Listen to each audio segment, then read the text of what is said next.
मित्रों, मैं Rajesh Raqib through literary lens में आपका स्वागत करता हूं अपने बड़े भाई डॉक्टर विनोद आसुदानी जी के साथ। नमस्कार। आज भी मित्रों, आज एक कहानी नहीं है विनोद जी, हम्म। दो कहानियां एक साथ हैं। बिल्कुल, क्योंकि इन कहानियों को हम ट्विन स्टोरीज कह सकते हैं। ये दोनों कहानियाँ सुधा अरोरा जी की लिखी हुई हैं और दोनों ही एक ही विषय पर है, किंतु एक ही विषय को अलग अलग दृष्टिकोणों से देखती हुई। और ये कहानियां हैं, एक है रहोगी तुम वही और दूसरी का नाम है सत्ता संवाद। शैली की दृष्टि से दोनों कहानियाँ ड्रामेटिक मोनोलॉग, मैं जी, तो ये कहूँगा ड्रामेटिक जी। मोनोलॉग की शैली में लिखी गई हैं। बिल्कुल, मोनोलॉग का अर्थ है जहां एक पात्र बोलता जाता, एकल संवाद जी। हम कह सकते हैं उसको। और दूसरा पात्र उसमें मौजूद होता है उस परिस्थिति में, किंतु दूसरे पात्र या तो एक दो शब्द ही बोलता है या उसके हाव भाव जो है वो पहले पात्र के बोलने से ही अभिव्यक्त होते हैं। हाँ, तो ये अपनी तरह का एक अनूठी शैली है जो कहानियों में बहुत ही कम प्रयुक्त हुई है, हिंदी कहानियों में तो। जी, अंग्रेजी के कवि रॉबर्ट ब्राउनिंग की बहुतांश जो कविताएं हैं वो हाँ। ड्रामेटिक मोनोलॉग के फॉर्म में है और ड्रामेटिक मोनोलॉग को पॉपुलर करने का श्रेय रॉबर्ट ब्राउनिंग को ही जाता है। जी, और इन दोनों कहानियों में ये शैली क्यों खास तौर से उल्लेखनीय है, इस पर भी हम बात करेंगे। पहले तो ये बताएं कि ये दोनों कहानियां एक दूसरे से जुड़ी किस तरह हैं। ऐसा तो बहुत कम देखने में आता है कि किसी लेखक की दो कहानियां एक जैसी हों या एक ही बात पर हों, तो ताकि उनकी साथ ही साथ चर्चा कर रहे हैं हम। पहली कहानी में रहोगी तुम वही में पति महोदय बात करते हुए दिखाई देते हैं जी। और पत्नी कुछ बोलती नहीं है और सारी बातें पत्नी को एड्रेस की गई हैं। हाँ। उसको कही गई हैं। और दूसरी कहानी में पत्नी बोलती है। पत्नी बोलती है, पति को बोलती हैं सारी बातें उसी तरह से।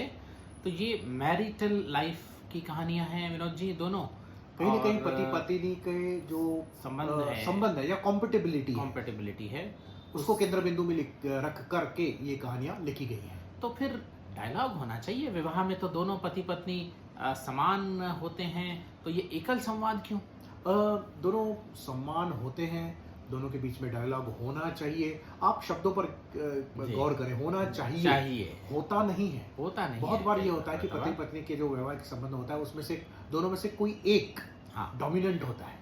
जी, तो दूसरा पूरी तरह से सब में से कुछ कह ही नहीं पाता, उसका कोई अस्तित्व ही नहीं रहता। लगभग ऐसा ही होता है, यानी ये खैर ये एक्सट्रीम केसेस है, लेकिन ऐसा होता है। अब जैसे रहोगी तुम यही, इसकी अगर बात कर लें, तो यहाँ पति महोदय जो है वो डोमिनेंट है। और वो चाहते हैं उनकी पत्नी ऐसा व्यवहार करे, वैसा व्यवहार करे, ऐसे सजे धजे। पहले शादी से पहले उनका प्रेम विवाह था। प्रेम विवाह के बाद जब वो पत्नी बन गई, बच्चे हो गए, तो पति को अपनी पत्नी की कोई भी बात अच्छी नहीं लगती। शुरू में जब आते हैं ऑफिस से, तो आते ही वो कहते दरवाज़ा खोलने में इतना समय क्यों लगा, भाई क्या कर रही थी। और फिर वो उन्हें चाय पेश करती है, तो कह रहे हैं भाई गर्मी में चाय, कुछ ठंडा ले आती।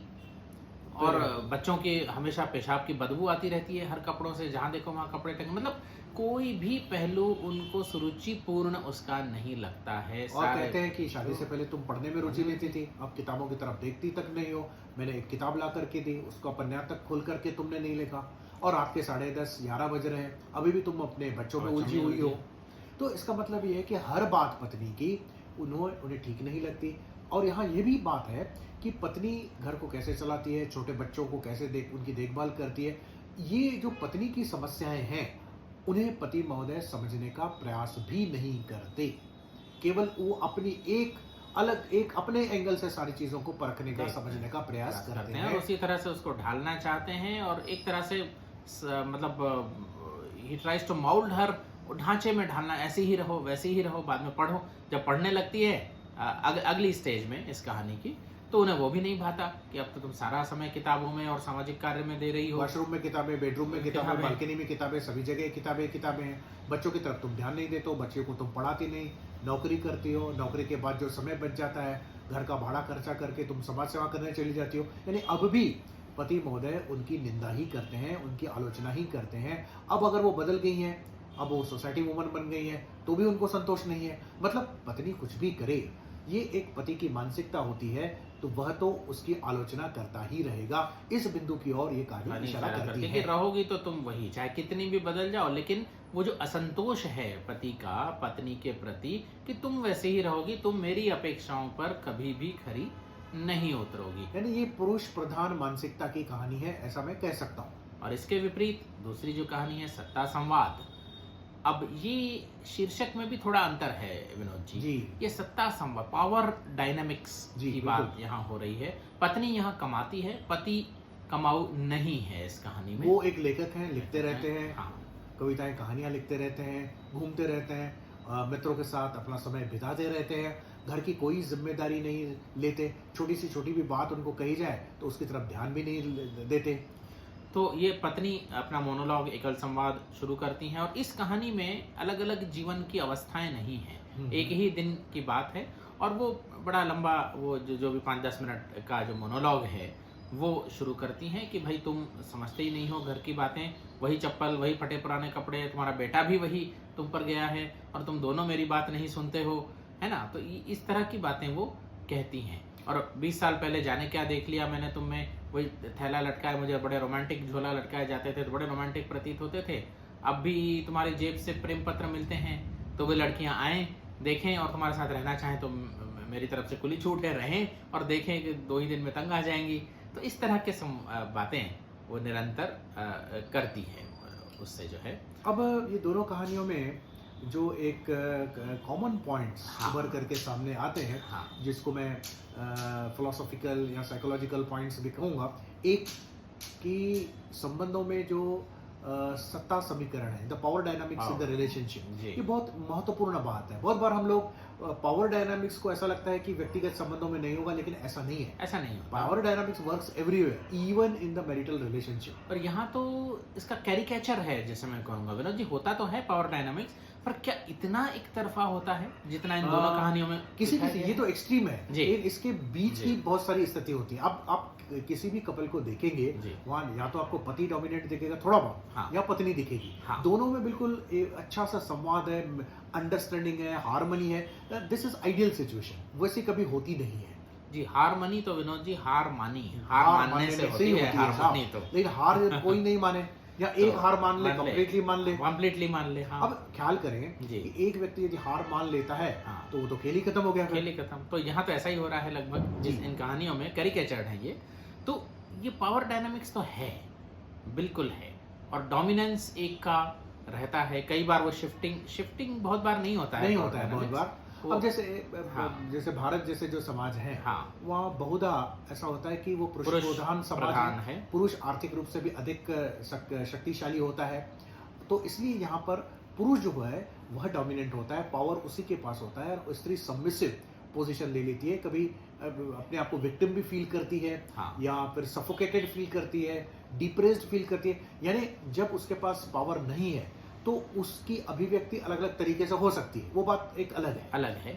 लेकिन और इसमें पावर कमाने से भी जुड़ी बात है। जनरली पुरुष कमाते हैं, लेकिन अब स्त्रियां कमाने लगी हैं, और इसलिए सत्ता संवाद कहानी देखिए, वहाँ स्त्री कमाती है, स्त्री कमा रही तो है। वो शक्तिशाली है, पुरुष नहीं कमाता है, और इसलिए उसको सारे ताने सुनने पड़ते हैं, और पत्नी बोलती रहती है और वो को प्रतिवाद नहीं कर पाता, ना ही उसको उत्तर दे पाता है। यानी आर्थिक जो पहलू है जीवन का, बड़ा या सारी महत्वपूर्ण शक्ति जो है, या शक्ति का एक मुख्य भाग वो आपके आर्थिक क्षमता के साथ जुड़ा हुआ है। जी, एक तो ये बिल्कुल बात है, लेकिन दूसरी तरफ कभी कई बार ये भी देखने को मिलता है कि पति कमाता है, लेकिन पत्नी जो है वो कटाक्ष, ताने या नैगिंग वाइफ जिसको बोलते हैं। नैगिंग ऐसा शब्द है अंग्रेजी का विनोद जी, जो केवल वाइफ के साथ ही प्रयोग होता है। जी तो बिल्कुल। ये ऐसा भी होता है कभी कभी। तो ये शायद ऐसा इसलिए होता है कि पत्नी कुछ एरियाज जो हैं जीवन के वो अपने अधीनस्थ ले लेती है, और उनमें पति को, या फिर ये कंपनसेटरी भी हो सकता है कि पति, सत्ता तो पति की है, लेकिन पत्नी इस तरह से वो क्या करती है, वो हाँ। साइकोलॉजिकली डोमिनेट करती है पति को। जी। सोशली भी कभी कभी डोमिनेट कर सकती है, डोमिनेट करती भी है। हाँ। और ये एक लैंग्वेज जो है, जी। हमको लगता है कि language is neutral in terms of power, लेकिन ऐसा नहीं है। लैंग्वेज को इफेक्टिवली यूज करके भी जो स्त्रियां हैं, हाँ। वो एक डोमिनेंस क्रिएट करती हैं। जी, ये भी होता है। और कुछ एरियाज अपने अधीनस्थ ले लेती हैं, तो उन एरियाज में पति को भी वो बच्चों की तरह ही ट्रीट करके एक बच्चा ही मान लेती हैं उसको, और उस तरह से वो चलाती हैं। तो ये अलग अलग समीकरण, अलग अलग न्यूएंसेस जिसको हम कहें साइकोलॉजिकल, वो हो सकते हैं पति पत्नी के। यहाँ सुधा जी ने एक आर्केटाइपल इमेजेस दोनों की सामने रखी हैं कि कभी ऐसा भी हो सकता है, कभी वैसा भी हो सकता है, और पैसा भी उसमें से एक वेरिएबल है।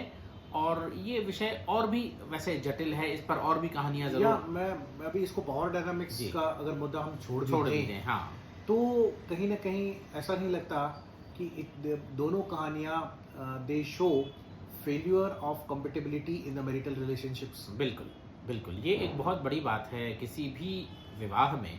कंपैटिबिलिटी जिसको हम कहते हैं, हम कुंडलियां मिलाते हैं, पर कुंडलियां शायद वो गारंटी नहीं देती जितना अगर हम साइकोलॉजिकल टेस्टिंग करें जी बिल्कुल, दोनों जैसे पर्सनालिटी टाइप खास बात है, जी जी, इमोशनल इंटेलिजेंस, जी, सोशल इंटेलिजेंस, Social, हाँ। Self efficacy, value value value orientation, orientation, creativity. जी। तो ये कुछ ऐसे टेस्ट है, तो इसमें कहीं ना कहीं थोड़ा कोरिलेशन होना चाहिए। मान लीजिए एक उदाहरण की तरफ से, जैसे जो पर्सनालिटी का 5 बिग है, हाँ। मान लीजिए एक व्यक्ति ओपन पर्सनालिटी का है और दूसरा न्यूरोटिक का है, तो एकदम अपोजिट हो जाएंगे, हाँ। और वो कंपेटिबिलिटी बहुत कम होगी फिर। जी।